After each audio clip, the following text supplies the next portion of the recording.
What's going on, everybody? Back again with another fight breakdown. I want to talk about this fight that just happened yesterday in the one championship between champion Ton Lee and Garry Tonon. This is a bad day for Brazilian Jiu-Jitsu fans all over the world, because Garry Tonon represents the pinnacle right now of the latest technology in Jiu-Jitsu, coming out of the Danaher Death Squad. And of course, he could lose, but it was just the way he lost via knockout. We're gonna talk about what happened, but it's pretty obvious that this is a case of being too committed to one particular strategy. So I'm gonna let this play a little bit, and then we're gonna talk about it as it goes on. I do want to mention that in preparation for this fight, Ton Lee was trained by another leg lock specialist in Ryan Hall in order to get prepared for what Garry Tonon is bringing to the table, notably this proficiency in leg locks. You're gonna see right here, immediately after a shot by Ton Lee, Garry Tonon pulls guard, and he immediately goes into a leg lock game. And right there you can see he already starts to invert, but in the process you can see Garry Tonon absorbing some early strikes.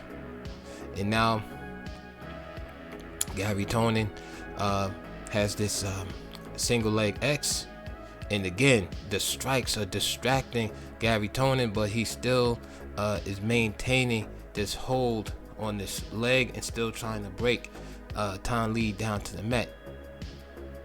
And in the midst, you can see he gets a good bite on this outside heel hook here, and you can see Ton Lee, I'm sure he's experiencing some distress here, and at this point I thought that it's possible that he might get broken here. Of course, Tonon would prefer to have an inside heel hook. Is definitely less mobility, less flexibility. If it was a inside heel hook, Ton Lee's leg probably will be broken, but he's able to withstand the storm, so to speak, and he returns to striking. Garry stays committed to the legs, and to me this was the main issue in the fight, is that and you see him absorbing strike there, and credit to Garry, he has a lot of faith in what got him to the dance, so to speak. Again, he gets a bite on this outside heel hook, but it's not as effective this time, and there you can see him just blasted into the shadow realm, and the ref stops the fight.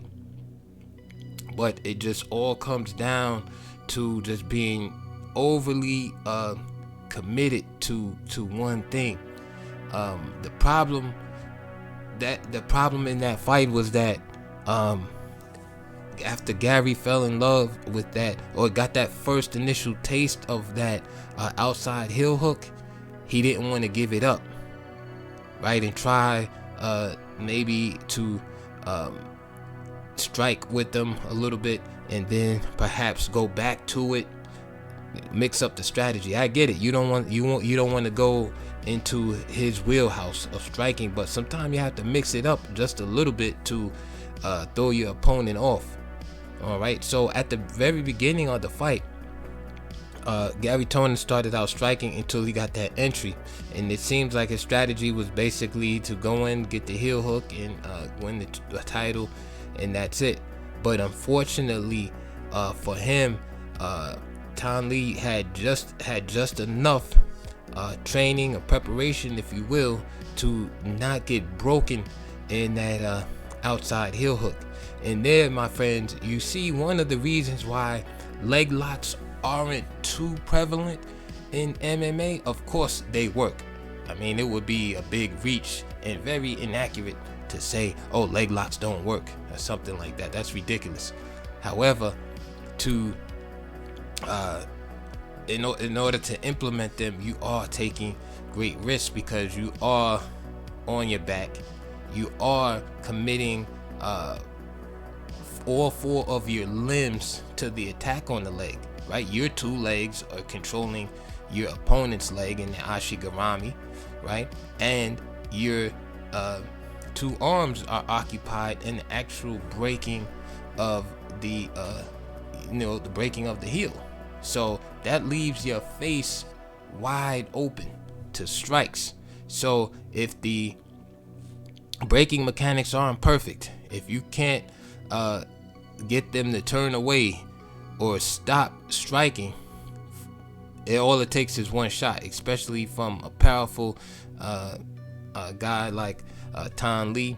So I know for me, as a big Garry Tonon fan, I was hoping that he was able to win the title and put that jiu-jitsu back on the map. And I was actually looking forward to Garry Tonon eventually transferring over to the UFC. Hopefully he can come back and realize the mistakes that he made and come back even stronger. But for me, this fight is really straightforward. It's just an overcommitment to the leg game, and it's very hard to do that, especially when your opponent is preparing for that. That's what happened to Ryan Hall in the last fight that he lost. Just coming in, being known as a leg locker, the opponent prepares, right? He might not be a good leg locker himself, but he prepares enough defensively to negate your ability to do leg locks.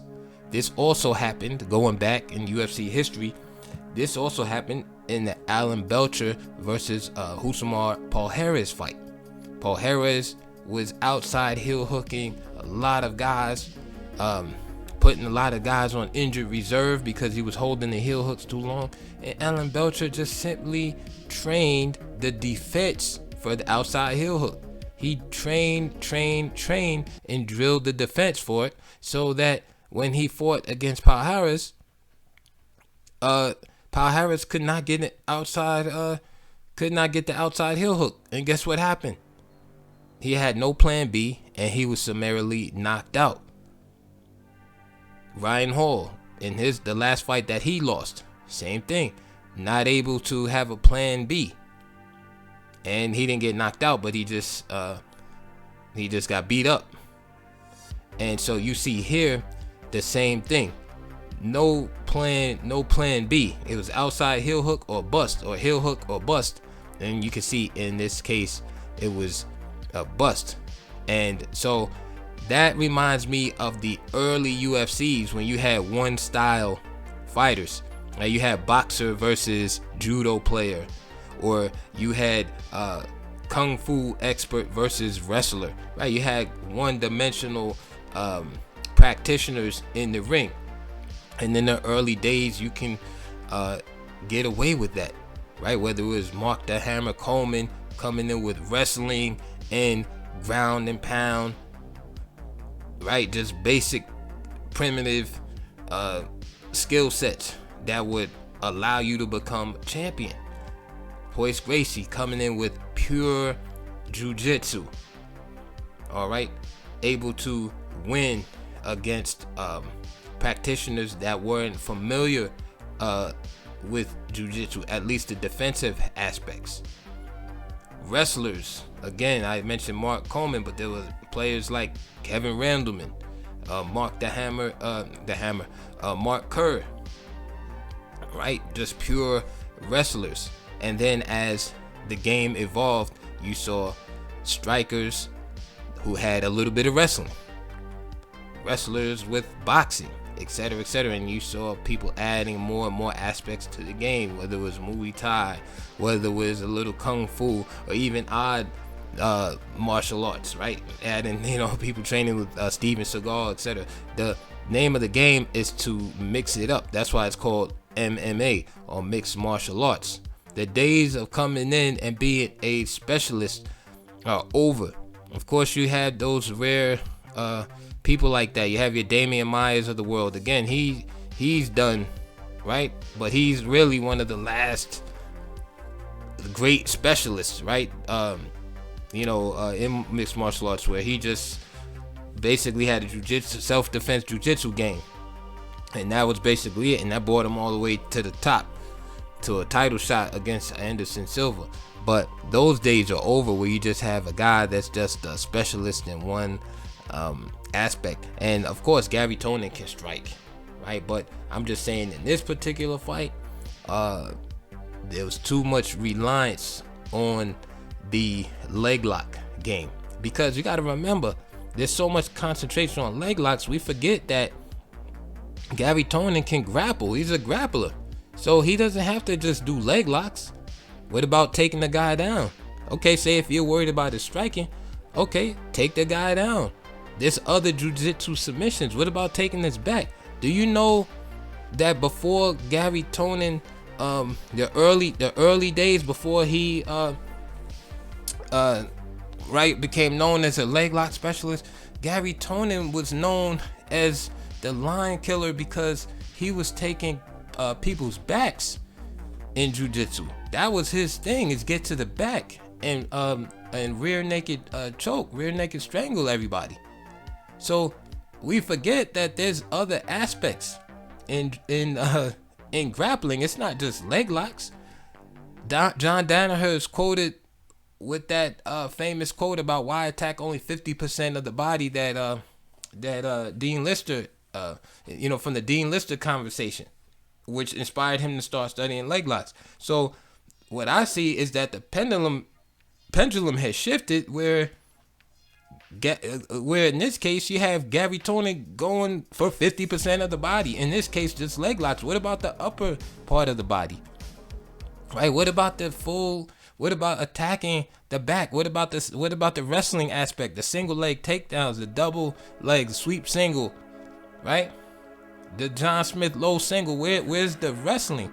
Where's the collar ties? Where's all mix it up? Where's the clinch? Right? From shout out to Randy Couture. Where's the clinch? The dirty boxing. There's more. In other words, there's more than one way to skin a cat. And when you start mixing it up all together, that's when the leg lock submission appears.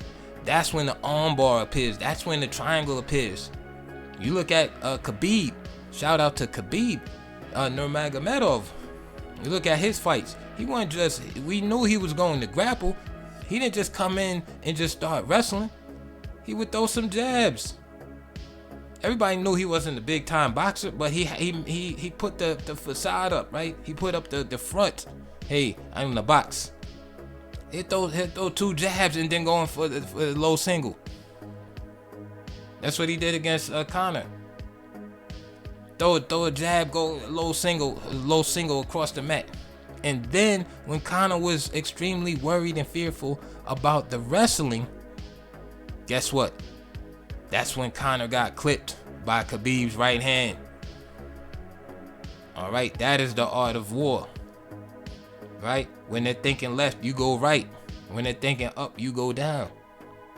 So the lesson that we can learn from this fight is that you can't be one-dimensional. No matter how good you are at that dimension, no matter how big of a specialist you are, you cannot put all your eggs in one basket. Not in 2022, not in today's world of mixed martial arts. People are too good, right? People are too good. You can be a specialist, but you can, in other words, you can have your favorite horse to ride, but you have to know how to ride the other horses, right? Because that one horse might be sick that day. That one horse might be injured. You have to know how to ride the other horses. And that's what was disappointing to me about this match, is that I saw Garry Tonon fall into the one-dimensional aspect. He's going for the leg. And yes, he did have some promise early, but then he's taking shots. How about getting back to your feet? Let's reset. maybe do some other things. Instead, he just kept going to that, going to that, going to that. When obviously the guy was prepared for that. He was prepared for that. He was prepared for that position. The way he was throwing those strikes, I'm sure he trained in that position where his training partner probably had a bite on his heel, and he's throwing punches from that position. He might even stretch his his ankles out, his heels out, made sure it's super flexible for the fight. That's preparation, because he was throwing bombs, and those bombs eventually caught Garry Tonon right on the chin, and sent him into the shadow world with other MMA fighters of the past, like Tyron Woodley, then the shadow world, Ben Askren, Darren Till, other players, other practitioners went to the shadow world. All right, defense and everything. But like I said, the main lesson, and that's my take on this, is that you can't put all your eggs in one basket. Can't be one trick pony. Again, not saying that he is a one trick pony. What I'm saying is that he only used one trick. That's what was frustrating. He has many tricks. Garry Tonon can grapple. That's what he can do. But he only used one aspect of the grappling. So anyway, that's my take on that. Please like and subscribe, support the channel. Click on the links below, and I'll see you on the next video. And most of all, I want to hear your comments. What's your take on it?